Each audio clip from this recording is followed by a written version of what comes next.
మహిమాన్వితమైన రోజు. జ్యేష్ఠ శుద్ధ దశమి రోజు దశపాపహర దశమిగా జరుపుకోవడం అనాదిగా వస్తుంది. దశ పాపాలను అంటే 10 రకాల పాపాలను హరించే పవిత్రమైన రోజు ఈ రోజు. ఇలాంటి పవిత్రమైన రోజు స్నానం చేసే నీటిలో ఈ ఒక్కటి వేసుకుని స్నానం చేస్తే చాలు. సకల పాపాలు ఆ నీటి ద్వారా తొలగిపోవడమే కాదు, ఎన్నో రకాల పుణ్యఫలం లభిస్తుందని, జన్మల దరిద్రం తొలగిపోతుంది అని, జన్మ ధన్యమవుతుందని శాస్త్రాలు తెలియచేస్తున్నాయి. అంతేకాదు, ఈరోజు ఇలా స్నానం చేసే నీటిలో ఈ ఒక్కటి వేసుకుని స్నానం చేయడం ద్వారా మీ ఒంట్లో ఉన్న నెగటివ్ ఎనర్జీ మొత్తం తొలగిపోతుంది, పాజిటివ్ ఎనర్జీ వస్తుంది. ఎంతో కాలంగా ఉన్న దృష్టి దోషాలు, నరఘోష, నరపీడ తొలగి మీకు పట్టిన దరిద్రం మొత్తం పోతుంది. అంతేకాదు, ఇలా ఈరోజు స్నానం చేయడం వల్ల మీరు 7 జన్మల్లో చేసిన 10 రకాల పాపాలు అగ్నిలో పడిన దూది మాదిరిగా నశిస్తాయి. మరి అత్యంత పవిత్రమైన ఈరోజు స్నానం చేసే నీటిలో ఏం వేసుకుని స్నానం చేయాలో, ఆ రహస్యమేంటో ఇప్పుడు ఈ వీడియోలో తెలుసుకుందాం. ప్రతి సంవత్సరం జ్యేష్ఠ మాసం శుక్లపక్షంలో వచ్చే దశమిని దశపాపహర దశమి అంటారు. ఈరోజు ఆ గంగమ్మ తల్లి భూమి మీదకు వచ్చిన రోజు, అంటే గంగమ్మ ఆవిర్భవించిన రోజు. ఈరోజు గంగానదిలో స్నానం చేసి గంగాదేవిని పూజిస్తే 10 రకాలైన మహాపాపాలు తొలగిపోతాయి. దశ పాపహర దశమి అంటే 10 రకాలైన పాపాలు తొలగిపోతాయి అని. ఈరోజు ఎంతో విశేషమైన రోజు. ఈరోజు మానవులు చేసే పాపాలను పోగొట్టుకునే పవిత్రమైన రోజు. ఈరోజు గంగానదిలో స్నానం చేయాలి, లేదా చెరువులో స్నానం చేయాలి, లేదా ఏదైనా నదిలో స్నానం చేయాలి. ఇవేవి అందుబాటులో లేకుంటే ఇంట్లో బావి దగ్గర లేదా బోర్ నీటితో స్నానం చేయాలి. ఇలా స్నానం చేసేటప్పుడు ఈ శ్లోకాన్ని చదివి స్నానం చేస్తే సమస్త పాపాలు తొలగిపోతాయి. ఆ శ్లోకం ఏంటో ఇప్పుడు తెలుసుకుందాం. గంగే చ యమునే చైవ గోదావరి సరస్వతి నర్మదే సింధు కావేరి జలేస్మిన్ సన్నిధం కురు. ఈ శ్లోకాన్ని చదివి స్నానం చేస్తే గంగా నదితో పాటు అన్ని నదుల్లోనూ స్నానం చేసిన ఫలితం కలుగుతుంది. లేదా ఈరోజు స్నానం చేసే నీటిలో మీ ఇంట్లో గంగాజలం ఉంటే ఆ నీటిని కొద్దిగా మీరు స్నానం చేసే నీటిలో కలిపి స్నానం చేయండి. గంగాజలం ఇంట్లో లేనివారు పైన చెప్పిన విధంగా చేసినా చాలు. గంగానదిలో స్నానం చేసిన పుణ్యఫలం మీకు దక్కుతుంది. గంగానది పరమ పవిత్రమైనది. ఎందుకు అంటే గంగా విష్ణు పాదాల నుండి పుట్టి శివుని శిరస్సు నుండి ప్రవహిస్తుంది. అందువల్లే గంగామాత సర్వ పాపరహితమైనది. గంగాజలంతో స్నానం చేస్తే మహాపాపాలు సైతం హరించుకుపోతాయి. మీ ఇంట్లో ఈరోజు స్నానం చేసే సమయంలో మొదటిగా ఒక చెంబుడు నీటిని చేత్తో పట్టుకుని గంగా గంగా గంగా అని 3 సార్లు మనసులో స్మరించుకోవాలి. అలా స్మరించుకున్నాక చేతిలో ఉన్న నీటిని శిరస్సు మీద పోసుకుంటే చాలు.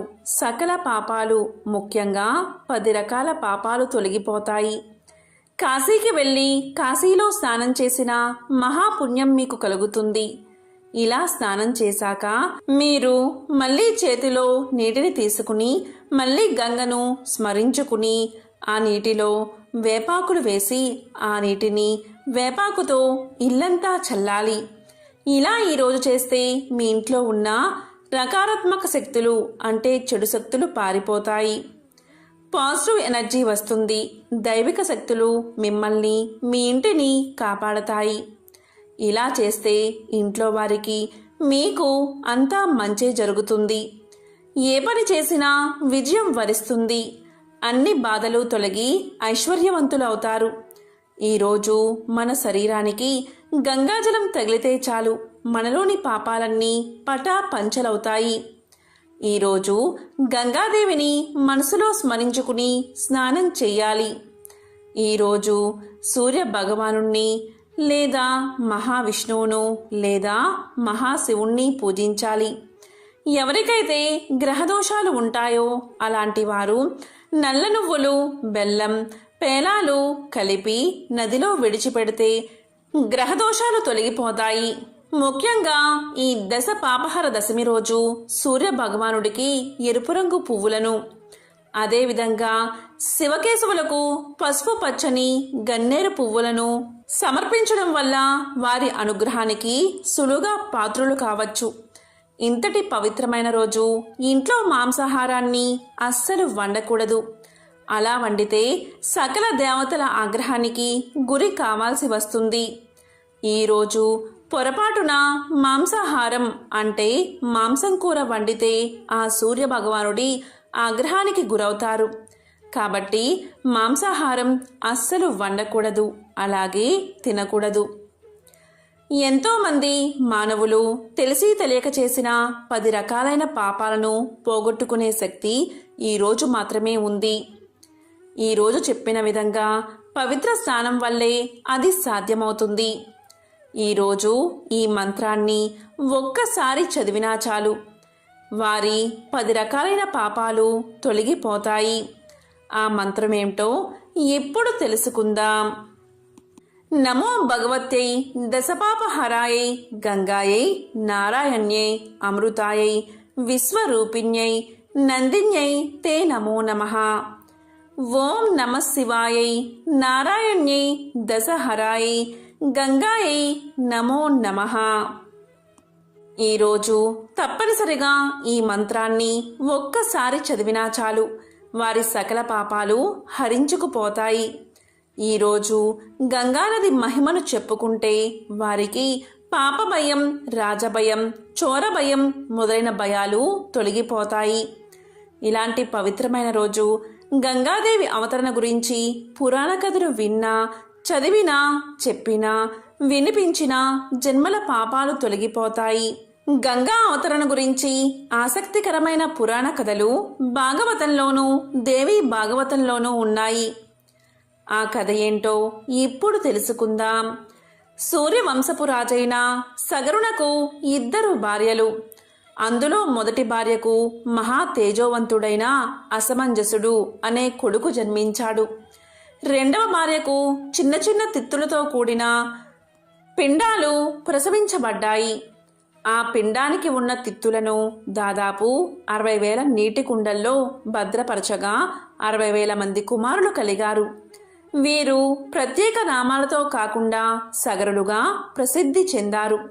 సగరుడు తన రాజ్య విస్తరణ కోసం తన 60,000 మంది పుత్రులే తనకు ఒక సేనలా కనిపించగా అతను మహర్షుల అనుమతి తీసుకుని అశ్వమేధ యాగాన్ని చెయ్యాలని సంకల్పించి యాగాశ్వాన్ని వదిలిపెట్టాడు. దాని సంరక్షణ కోసం 60,000 మంది కుమారులను పంపి అతను కంకణధారి అయి ఉన్నాడు. కానీ ఇంద్రుడు ఈ అశ్వమేధ యాగం వల్ల తన ఇంద్ర పదవికే పోటీ వస్తాడేమో అని భయపడి ఇంద్రుడు యాగాన్ని భగ్నం చేయడానికి యాగాశ్వాన్ని మాయం చేసి పాతాళంలోని కపిల మహర్షి ఆశ్రమంలో దాచాడు. సగరులు యాగాశ్వం కోసం భూమండలమంతా గాలించినా వారికి కనిపించలేదు. తండ్రి సగర చక్రవర్తి ఆదేశాల మేర వారు పాతాళంలో వెతికేందుకు భూమిపై అనేక గుంతలు తవ్వి పాతాళానికి చేరుకున్నారు. వారు పాతాళంలో వెతుకుతున్న సమయంలో కపిల మహర్షి ఆశ్రమంలో యాగాశ్వం కనిపించింది. ఈ ముని మాయతో మన యాగాశ్వాన్ని దొంగలించాడు అనుకుని 60,000 మంది సగర కుమారులు కపిల మహర్షి మీదకు ఆగ్రహంతో దాడి చేశారు. అప్పుడే ధ్యాన సమాధి నుండి మేల్కొన్న మహర్షి తన పైకి వస్తున్న సగరుల వంక కోపంతో చూశాడు. మహర్షి కోపాగ్నికి 60,000 మంది సగర పుత్రులు బూడిదలైపోయారు. యాగాశ్వం కోసం వెళ్ళిన తన పుత్రులు ఎంతకీ తిరిగి రాకపోవడంతో సగరుడు ఎంతో బాధపడ్డాడు. సగరుని కొడుకు అసమంజసుడు, అసమంజసుని కొడుకు అంశుమంతుడు, అంశుమంతుని కొడుకు భగీరథుడు. భగీరథుడు యాగాశ్వాన్ని వెతుక్కుంటూ పాతాళానికి వెళ్ళాడు. అక్కడ కపిల మహర్షి ఆశ్రమం చేరి మహామునికి నమస్కారం చేసి యాగాశ్వాన్ని తీసుకున్నాడు. అక్కడ పడి ఉన్న బూడిద కుప్పలు తన 60,000 మంది తాతలవని గ్రహించాడు. వారు కపిల మహాముని ఆగ్రహానికి గురై ఉత్తమ గతులు కలగక ప్రేతాత్ములుగా ఆకలి దప్పికలచే పీడించబడుతున్నారని తెలుసుకున్నాడు. దాంతో భగీరథుడు కపిల మహామునికి నమస్కారం చేసి శాప విమోచనం చెప్పమని ప్రార్థించాడు. దాంతో కపిల మహాముని, భగీరథ, మీ పూర్వీకులకు ఉత్తమ గతులు కలగాలి అంటే ఆకాశంలో ఉన్న గంగా పాతాళానికి దిగి ఈ బూడిద కుప్పలపై ప్రవహిస్తే వారి ఆత్మలకు ఉత్తమ గతులు కలుగుతాయని తెలియచేశాడు. అంతటా భగీరథుడు యాగాశ్వాన్ని రాజ్యానికి చేర్చి యజ్ఞాన్ని పూర్తి చేశాడు. కానీ తమ పూర్వీకులకు ఉత్తమ గతులు కలగలేదని ఎంతో బాధపడ్డాడు. దాంతో భగీరథుడు బ్రహ్మ గురించి 10,000 సంవత్సరాలు ఘోర తపస్సు చేశాడు. అతని తపస్సుకు మెచ్చిన బ్రహ్మ ప్రత్యక్షమయ్యాడు. భగీరథుడు బ్రహ్మదేవుడికి నమస్కారం చేశాడు. ఆ తాతలు అమరలోకం చేరేందుకు గంగాదేవిని పాతాళానికి ప్రవహింప చేయాలని ప్రార్థించాడు. దానికి బ్రహ్మ తదాస్తు అన్నాడు. అంతా భగీరథుడు గంగాదేవిని ప్రార్థించగా గంగాదేవి ప్రత్యక్షమై తాను భూమి మీదకి దిగిరావడానికి సిద్ధంగా ఉన్నానని, కానీ తాను ఆకాశం నుండి కిందకు దూకేటప్పుడు కలిగే ఉధృతికి భూమి 2 ముక్కలవుతుందని, తనను భరించగలిగే నాథుడు ఎవరని అడిగి చిరునవ్వు నవ్వి అదృశ్యమవుతుంది గంగాదేవి. అంతటా భగీరథుడు బ్రహ్మదేవుడి గురించి మరలా 10,000 సంవత్సరాలు తపస్సు చేస్తాడు. దాంతో విధాత ప్రత్యక్షమవుతాడు. భగీరథుడు బ్రహ్మకు నమస్కారం చేసి గంగాదేవి దూకుడును తట్టుకునే నాథుడు ఎవరు అని ప్రశ్నిస్తాడు. దానికి విధాత అయిన బ్రహ్మ ఇలా చెప్తాడు. ఈ 14 భువనాలలో గంగానది దూకుడును తట్టుకునే శక్తి ఆ మహాశివయ్యకు తప్ప మరెవరికీ లేదు అంటాడు. దాంతో భగీరథుడు తన ఆత్మవిశ్వాసాన్ని కోల్పోకుండా పట్టుదలతో మళ్ళీ ఆ మహాశివుడి గురించి 10,000 సంవత్సరాలు తపస్సు చేస్తాడు. భగీరథుడి ప్రార్థన మన్నించిన మహేశ్వరుడు అతని తపస్సుకు మెచ్చి గంగను తన తలపైకి దూకమని చెప్తాడు. అంతటా ఆ మహాశివుడు హిమాలయ పర్వతాగ్రాన నిలబడి ముడివేసి ఉన్న తన వెంట్రుకలను విడిచి పైకి చూడసాగాడు. భూమి బద్దలయ్యేలా వేగంగా వస్తున్న గంగను చూసి ఆ మహాశివుడు చిరు మందహాసం చేశాడు. నడుముపై చేతులు ఉంచి నిలబడిన ఆ మహాశివుణ్ణి చూసి పరమేశ్వరుణ్ణి ఎలాగైనా పాతాళానికి తొక్కేయాలని ఆకాశమంతా పరుచుకుని తన జలాలతో మహావేగంతో శివునిపైకి ఉరికింది గంగా. ఇంకా పరమేశ్వరుడు చాపిన తన తల వెంట్రుకలతో గంగను చుట్టి ఆమెను బంధిస్తాడు. ఇక భగీరథుని ప్రార్థన మేరకు భక్తవ శంకరుడైన ఆ మహాశివుడు తన తలలోని ఒక పాయ ద్వారా గంగను విడిచిపెడతాడు. దీనికి సంతోషించిన భగీరథుడు గంగకు నమస్కారం చేస్తాడు. దీంతో గంగామాత ఇలా పలుకుతుంది. భగీరథ, నేను నీ వెనకాలే వస్తూ ఉంటా, కానీ నీవు వెనక్కి తిరిగి చూడకూడదు అని చెప్పగానే భగీరథుడు ముందుకు సాగగా అతని వెనుక పర్వలతో సాగిపోతుంది గంగామాత. దారిలో తన వేగాన్ని పెంచుకుంటూ జహ్నుముని ఆశ్రమాన్ని ముంచేస్తుంది. దీంతో జహ్నుముని కోపగించి తన యోగ శక్తిచే గంగాదేవిని బంధిస్తాడు. ఇప్పటి వరకు శబ్దం చేస్తూ ఉన్న గంగాదేవి రావడం లేదని వెనుతిరిగి చూశాడు భగీరథుడు. జహ్ను మహర్షి ద్వారా జరిగిందంతా తెలుసుకుని గంగను విడుదల చేయమని ప్రాధేయపడతాడు. అప్పుడు జహ్నుముని తన కుడి చెవి నుంచి గంగను వదిలిపెడతాడు. జహ్నుముని చెవి నుండి ఉద్భవించింది కాబట్టి గంగ జాహ్నవి అయ్యింది. అంతటా గంగ భగీరథుణ్ణి అనుసరించి పాతాళానికి చేరి భగీరథుడి పూర్వీకుల బూడిద కుప్పల మీద ప్రవహించి వారికి ఉత్తమ గతులను ప్రసాదించింది. ఎంతో విశేషమైన గంగ ఆవిర్భావ కథను ఈ దశ పాపహర దశమి రోజు ఒక్కసారైనా వింటే చాలు. సకల పాపాలు తొలగిపోయి సకల శుభాలు కలుగుతాయి.